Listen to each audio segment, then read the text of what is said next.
შედეგს. მე ვიყავი 2 კვირიან უწყვეტ ტურში ჩემს სტუმრებთან ერთად და საერთო შთაბეჭდილება რა შემიძლია გაგიზიაროთ, რომ შემოდგომის საქართველო ეს არის ენით აუწერელი 64 და ჩვენი სტუმრების ასე ვთქვათ შთაბეჭდილებას უბრალოდ სიტყვები ვერ გადმოსცემს. ანუ 15 დღის განმავლობაში აქ იყვნენ ჩვენს ქვეყანაში და ჩვენც მასპინძლები ვიყავით აღფრთოვანებული ჩვენი ქვეყნით და ერთადერთ ლან გეოგრაფიით, ბუნებით, რა თქმა უნდა, ხაი პრობლემები იმდენია ამას ჩამოცვლა ძალიან შორს აგვიყვას და აი ესეთი იდეა გამიჩნდა, განსაკუთრებით მაშინ როდესაც სვანეთში ვიყავი, რომ იმ ადამიანებს, ვისაც უნდათ პოლიტიკაში მოსვლა, ვისაც სურს რომ იყოს აი გადაწყვეტილების მიმღები. ასეთ ადამიანებს ეს ქვეყანა უნდა ქონდეთ ფეხით შემოვლილი, თავიანთი თვალით უნდა ქონდეთ ნანახი, საერთოდ რა ქვეყანასთან გვაქვს საქმე და ამის შემდეგ არის შეუძლებელი არ იყო ამ ქვეყნის გულშემატკივარი და არ მოახმარო ძალისხმევა თუნდაც ამ ქვეყნის განვითარებას. ტურს ჩვენ ჩაუტარებთ გიდები კი ვართ ამ ქვეყანაში. ასე რომ აი რაღაცა მგონია რომ ერთ-ერთი მნიშვნელოვანი გზა არის თავიანთი თვალით ქონდეთ ნანახი ეს ქვეყანა და ძეგლები, რომლებიც საჭიროებს სასწრაფო გადაუდებელ რეაბილიტაციას. ეხლა ძალიან ბევრი ადგილის გაზიარება მინდა თქვენთვის, ეტაპობრივად ამას აუცილებლად გაგიზიარებთ თუ იქნა მშვიდობა ჩვენს ქვეყანაში. ერთ-ერთი პირველი აი რითაც ძალიან მინდა დავიწყო ეს სერია, ეს არის სვანეთი, შემოდგომის სვანეთი, არ ვიცი, ხომ არ ხართ ნამყოფი შემოდგომაზე. არა, სამწუხაროდ შემოდგომაზე არ ვარ ნამყოფი. მე პირველად ვიყავი ამ სეზონზე, აი შემოდგომის ესეთ ფერად სვანეთში და უბრალოდ ვიყავი გაოგნებული. ეს არის ფერწერული ტილო, აი ნებისმიერი აი მხატვრის ფერწერული ტილო გვეგონა გარშემო აი ესეთი. თან ახლა შენ შეიძლება ესეთი აღთქმა გამოიწვია, იმიტომ რომ სტუმრები სტუმრები, რომლებიც 100-ზე მეტ ქვეყანაში იყვნენ ნამყოფი და აი ვერ მალავდნენ თავიანთ აღფრთოვანებას და გაოგნებას, აი ესეთი სანახაობა ვნახეთ. სვანეთში ჩვენ წავედით ლენტეხის გზით, ეს არის ახალი გზა, ქუთაისიდან წყალტუბოთ საგერი ლენტეხი უშგული, აი ესეთი ახალი გზა არის გაკეთებული და ეს არის ერთ-ერთი ბრწყინვალე მარშრუტი საქართველოში. ანუ რას ნიშნავს ბრწყინვალე? ბუნების დამსახურებით თავისთავად. ანუ გვაქვს შესაძლებლობა დავათვალიეროთ როგორც ქვემო სვანეთი, ისე ზემო სვანეთი. ანუ ქვემო სვანეთი ცხენისწყლის ხეობა, ზემო სვანეთი ენგურის ხეობა და უღელტეხილი, ზაგაროს უღელტეხილი, ანუ იქ არის გაყვანილი ეს ბეტონის გზა არის ხოთაშორის. შვენიერი გზა არის. თავარია მიაღწიო ლენტეხამდე, აი ქუთაისიდან ლენტეხამდე, ეს ცაგერის გზები ძალიან მძიმე გზა არის. დიდი ხანი მოგვიწია ამ გზებზე სიარული, მაგრამ მე უკვე შესაძლებელია ჩვეულებრივი მანქანითაც ძალიან მოკლედ. გარდა იმისა, რომ აი ლენტეხიდან უშგულამდე მანძილი არის 80 კილომეტრი და აქედან 60 კილომეტრი ეს არის მთის გზა, ანუ პრაქტიკულად აი მიდიხარ მთაში, ხეობაში და ათვალიერებ ჯერ ულამაზეს ხეობას, ჩანჩქერების მთელი კასკადი ამ გზაზე და ულამაზესი სვანური სოფლები, ანუ როცა აი შვეიცარიის კადრებს აჩვენებენ, იმ ადამიანებს მე არ მგონია ნანახი ქონდეთ ის პეიზაჟი, რაც არის გადაშლილი. ეხლა ტურისტული თვალსაზრისით რთული რატომ არის? მაგალითად 5 საათიან მონაკვეთში არ არის არც ერთ საფიფარეშო გზად. რაც არის მთელი საქართველოს მასშტაბით სერიოზული პრობლემა. საერთოდ საფიფარეშო თემა ეს არის თემა, რომელიც ქვეყანაში არ გადაიჭრა ამდენი ხნის მანძილზე. ხო, აი ძალიან უხერხულია უბრალოდ. არ არსებობს საფირფარეშო.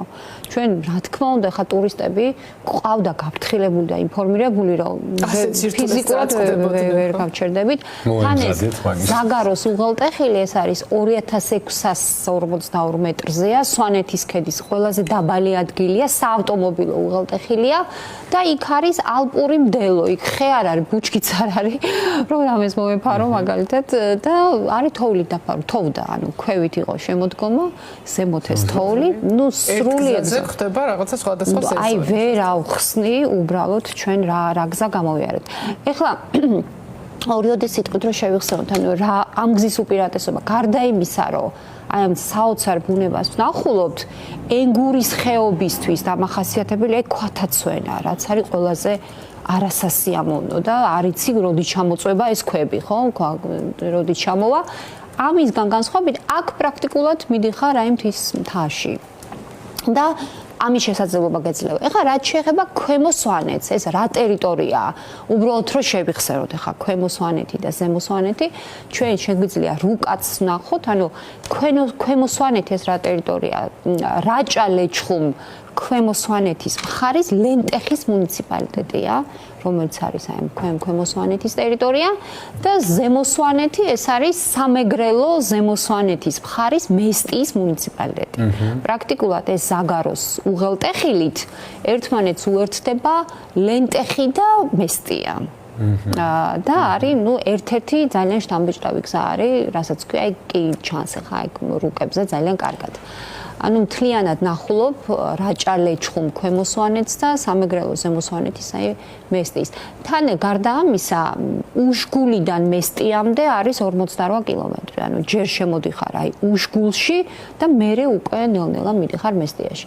ეხლა რაც შეეხება თვითონ ქვემო სვანეთის ძალიან მოკლე ისტორიას, ქვემო სვანეთი ლეჩხუმთან ერთად გარკვეული პერიოდი განსაკუთრებით მე-19 საუკუნის დასაწყისიდან დადიანების სამფლობელო იყო, ამიტომ სადადიანო სვანეთს ეძახდნენ, აი ამ ლენტეხის და ცაგერის მუნიციპალიტეტს, ხოლო ზემო სვანეთს რაც შეეხება, ხა სვანეთი მთლიანად მთებშია მოქცეული, ხა სასწაული მთები გვაქვს გარშემო, იქ არის ერთ-ერთი ბალის ქედი და ამ ბალზემოთ, ბალზემოთ კი გაგვიგია ყველას, ანუ ბალს ქვედა ნაწილი, რომელშიც შედის მაგალითად სოფელი ეწერი, ფარი სოფელი და კიდე სხვა სოფლები, ესენი იყოს დადეშქელიანთა სამფლობელო, ანუ ეძახიან სადადეშქელიანოს, აი ამ ბალს ქვემოთა ნაწილს. ხოლო ბალს ზემოთა ნაწილი, ანუ რაც არის, ეს არის უკვე თავისუფალი სვანეთი. ეს სახელწოდება რუსეთის იმპერიის დროს არის დარქმეული, ესე მოიხსენიებდნენ სოფლებს და ადგილებს, სადაც არ იყო ბატონები, ანუ უბატონო სვანეთი, ესე ეძახდნენ ამ ტერიტორიას და 1853 წელს, როდესაც იმპერიამ ოფიციალურად გამოაცხადა, რომ სვანეთი შედიოდა მათ შემადგენლობაში, აი მაშინ მოინიშნა როგორც აი თავისუფალი სვანეთი, უბატონო სვანეთი. მართალია ინტეგრაცია არ მომხდარა 1864 წლამდე, როცა მთის სამთავროები გააუქმა იმპერიამ მთლიანად, ანუ იქამდე თავისუფალ სვანეთად წოდებული. ეხლა თავისუფალი სვანეთი რას მოიცავს? იქ არის სოფელი ლატალი, ლენჯერი, მესტია, აი უშგულის თემის სოფლები, მულახი კიდე გამომრჩება ეხლა სხვა სოფლები, ანუ ეს არის თავისუფალი სვანეთის ზონა, აი ჩვენი სტუმრებისთვის აი განსაკუთრებით საინტერესოა, როდესაც შესაძლებელი იყო სხვაობა. სტუმრებისთვის რაც გარკვეულწილად დავუშვათ გარემოში. სხვაობა არის, ეხლა განსხვავებულია მაგალითად გეოგრაფიულადაც და ისედაც არქიტექტურით. ქვედა ნაწილი, ზედა ნაწილი უფრო არის კოშკები, რომელიც არის კი და ძალიან საინტერესოა. გარდა ამისა, ჩვენ არ უნდა დაგვაუწყდეს ის ფაქტი, ეხლა შეგვიძლია სურათებიც ვნახოთ, ისტორიულ სვანეთში ასევე შედიოდა კოდორის ხეობა. კოდორის ხეობა, ანუ ეძახდნენ როგორც ზემო აფხაზეთი, სხვათა შორის აფხაზეთის ოკუპაციიდან 15 წლის შემდეგ 2008 წელს ჩვენ დავკარგეთ კონტროლი ამ ტერიტორიაზე და დაიკარგა დღეს სხვათა შორის აი გადავხედე სტატისტიკას 2008 წლის ომის შემდეგ 70 ქართული ოჯახია დაბრუნებული, ანუ რომელიც დღემდე ცხოვრობს აი ამ კოდორის ხეობაში და საერთოდ აი კოდორის ხეობა და აფხაზეთთან ოკუპაცია, აფხაზეთის ოკუპაციის თემას და სვანეთზე საერთოდ ჩვენი თაობის ტკივილია ეს აფხაზეთის ომი გვახსოვს რომ როდესაც დაინახეს რომ დაეცა სოხუმი და ადგილობრივებს უკვე სხვა გზა არ ქონდათ, უნდა დაეტოვებინათ თავიანთი ტერიტორია, ორი გზა იყო, ერთი იყო სამეგრელოს გზა, მეორე იყო გზა სვანეთიდან, აი ჭუბერის უღელტეხილიდან და უსაფრთხოების გამო ხალხმა არჩია ეს ჭუბერის გზა და ყველაზე დიდი რაოდენობა აი დევნილების, მაშინ იძულებით გადაადგილებულების დაიღუპა სწორედ ამ ჭუბერის უღელტეხილზე. მე ვერ ვნახე ოფიციალური სტატისტიკა, აი რამდენი ადამიანი ითვლება, რომ ყველაზე დიდი რაოდენობა იქ არის გარდაცვლილი, მაგრამ ზუსტი რაოდენობა ვერ ვნახე, ამიტომ ახლა რიცხვებს ვერ დავასახელებ და საერთოდ აი კი ვხედავთ ახლა სურათებს, რა გამოიარა უბრალოდ ჩვენი ისტორია. ხალხმა და საერთოდ აი ყველაზე დიდი ბოროტება, რაც შეიძლება იყოს კაცობრიობის გამოწვევა, ეს არის ომი. რომელსაც ეწირება უბრალო ადამიანების და უბრალო საწყალი ხალხის განადგურების ხარჯზე მიმდინარეობს. და საერთოდ აი, როდესაც ვსაუბრობთ აი განვითარებულ ცივილიზაციაზე და განვითარებულ კაცობრიობაზე, რას ნიშნავს საერთოდ ეს განვითარებული საზოგადოება? ის რომ ვთქვათ, ეხა მარსზე შეგვიძლია კოსმოსური საგზურები ავიღოთ და სადაც კოსმოსში ვეძებთ ახალ პორტალებს, ეს გასაგებია, მაგრამ დედამიწაზე ომები არ გაჩერდა. უწყვეტად იწყება ახალ-ახალი ომები, ეხაც კი ვხედავთ უკრაინის ომს ბოლოვაი ჩანს და აი ამ განვითარებულმა საზოგადოებამ ვერ აჩერებენ ამ ომებს. იხსნება ახალ-ახალი კერა და ეს ომები სულ ამას ეწირება უბრალო ადამიანები და ჩვენ ხა რამდენი ომის მომსწრე ვართ უკვე ეს პატარა ქვეყანა.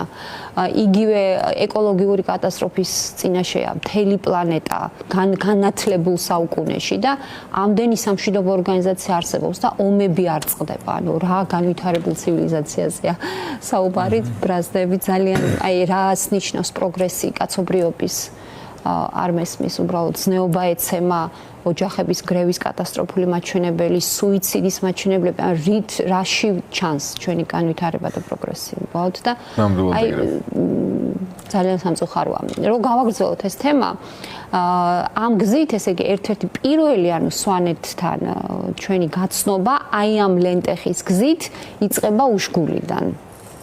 და უშგული ხა 2200 მეტრზეა. ის საგაროს უღელტეხილის ბოლო წერტილი არის 2642 მეტრი, იქიდან უკვე ჩავდივართ აი ესე გზით უშგულში. უშგული კი გვახსოვს, რომ ითვლებოდა 2014 წლამდე ყველაზე მაღალ დასახლებულ პუნქტად ევროპის მასშტაბით. მაგრამ 2014 წელს ჩატარდა მოსახლეობის აღწერა და აღმოჩნდა, რომ საქართველოში, კერძოდ ბოჭორნაში ეს არის თუშეთში, გომეწრის ხეობაში 2345 მეტრზე არ დაფიქსირდა ერთი მუდმივი მაცხოვრებელი. ირაკლი ხვედაგურიძე, მე პირადად ვიცნობ და ჯანმრთელობას უსურვებ მას და ამის გამო უშგულმა დაკარგა ეს სტატუსი და დროებით გადაეცა ბოჭორნას. დღეს ბოჭორნა ითვლება ყველაზე მაღალ დასახლებულ პუნქტად. ეხა უშგულში როგორც კი ჩამოვედით, ძალიან გავბრაზდი და ისეთი უმწეობის განცდა დამეუფლა, იმიტომ რომ ეს ჩვენი მე-11-მე-12 საუკუნის კოშკები, მაჩუბები იყო აი ძალიან ცუდ მდგომარეობაში. მე მოსახლეობამ სხვებმაც გადმომიგზავნეს ფოტოები, ანუ მიუხედავად იმისა, რომ სვანეთში მთლიანად 347 ძეგლია, მთლიანად სვანეთის მასშტაბით, აქედან 150-მდე კოშკი და მაჩუბი საჭიროებს დაუყოვნებლივ რეაბილიტაციას.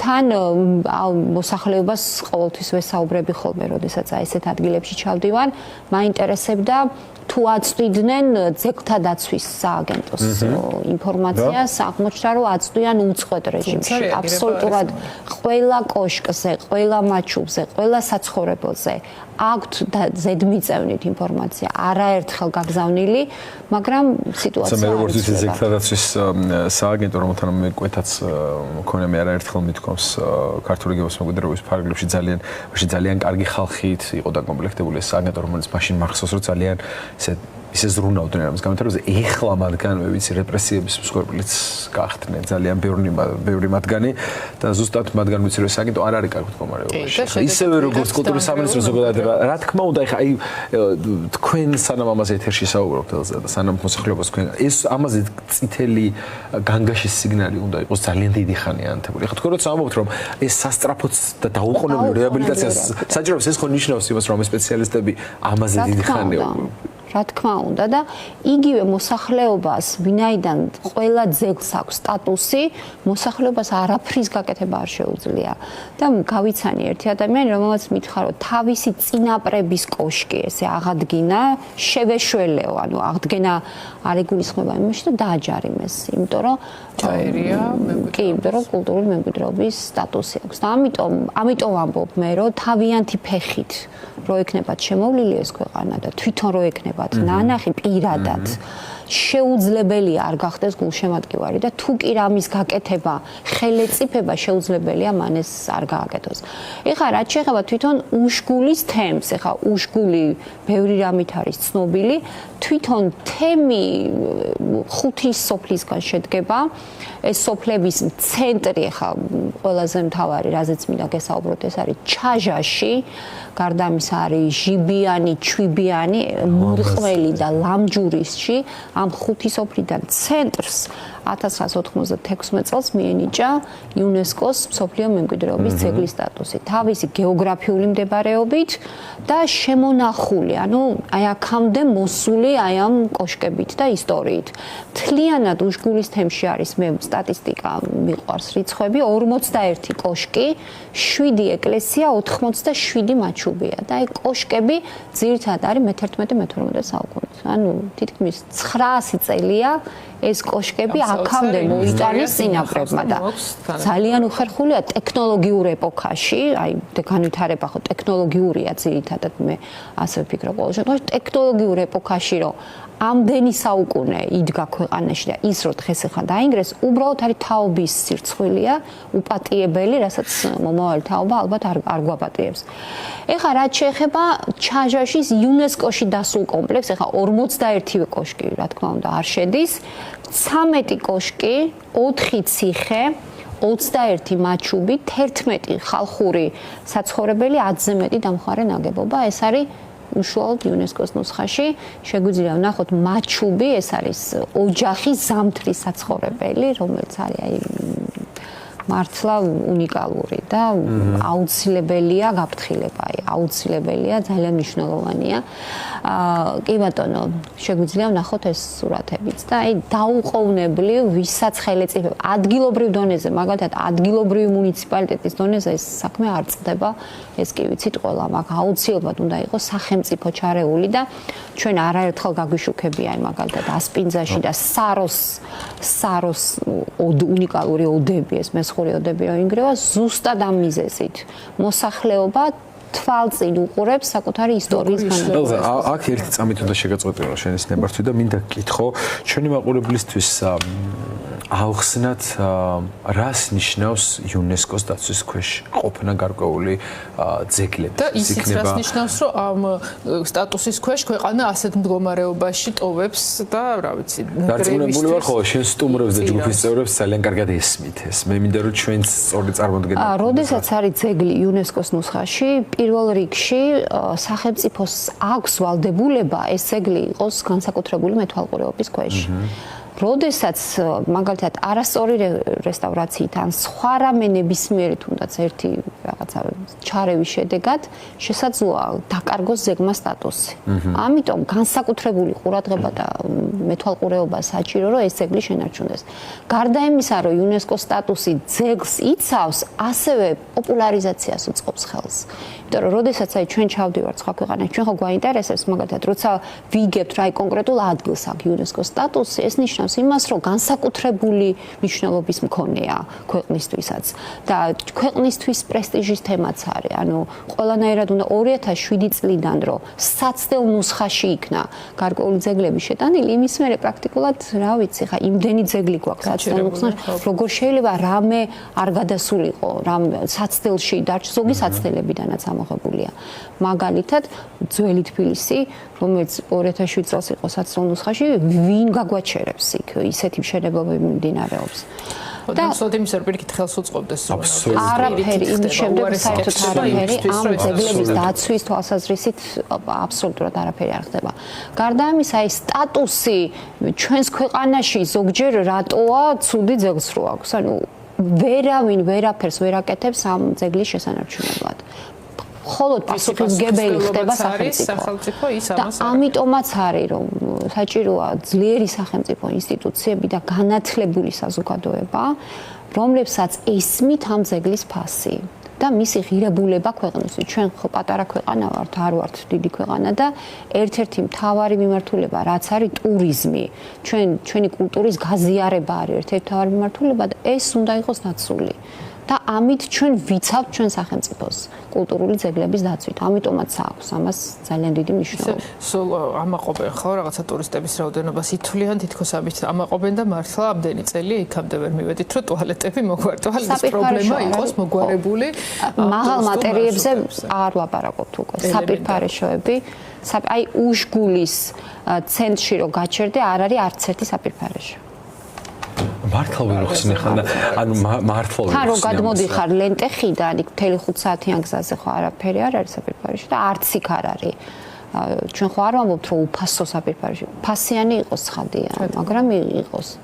ერთი იმართლებ თავს როგორ მაინტერესებს ხოლმე აი ამ ჯგუფს გარდებს ანუ საფიქრალი რა გაქვს გარდებს რაზე ელაპარაკოთ გზაში რო თავის მართლება გიწევს რაღაცებზე ძალიან მოწონდება და ერთი პატარა რამე რაც აი მესტიაში ჩასულმა ადამიანმა რაც აუცილებლად უნდა ნახოს და ჩვენ ამ მიმართულებით გვჭირდება ცოტა ჩვევა მუზეუმების დათვალიერების სვანეთის ეთნოგრაფიული მუზეუმი არის ცალკე საბადო ცალკე სიამაყის საგანი ჩვენთვის და იქ არის თავმოყრილი ერთი უნიკალური არქეოლოგიური მასალა რომელიც არის სვანეთში ნაპოვნი გარდა ამისა ჭედური ხელოვნების და ხატწერის უნიკალური ნიმუშები ხელნაწერები ასევე გვიანი და ადრეული და გვიანი შუა საუკუნეების ხანის იარაღი და უამრავი რამრისი ნახვაც არის შესაძლებელი და განსაკუთრებულად საინტერესო ჩემთვის ეს არის ის რომ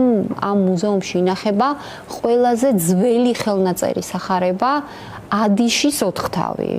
აი ეს არის ადიშის ოთხთავი, რომელიც არის დათარიღებული 897 წლით, მე-9 საუკუნის.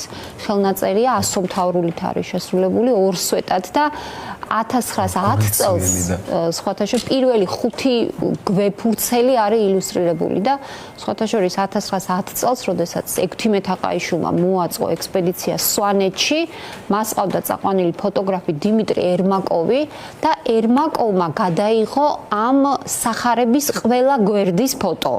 და 1916 წელს საარქეოლოგო საზოგადოება იმედია სწორად ვამბობ ამ დაწესებულებას გამოსცა წიგნად და მაშინ გახდა ხელმისაწვდომი ანდიშის ოთხთავი მეცნიერთა ფართო საზოგადოებისთვის და აღმოჩნდა რომ არის აბსოლუტურად განსხვავებული როგორც ლექსიკური თვალსაზრისით ისევე გრამატიკული წყობით სინტაქსური ფორმებით ხელმისაწვდომია ციფრულად ეს იქნება იმიტომ რომ გამოცემული იყო წიგნებად და წარმოიდგინეთ სვანებმა ეს არის ბერდის ლავრაში გადაწერილი კლარჯეთში და მე-16 აი სასწაულ ჯერ ძალიან შთამბეჭდავია ისე. რა დასახელებით ვეძებ შემოწმე? ადიშის ოთხთავი.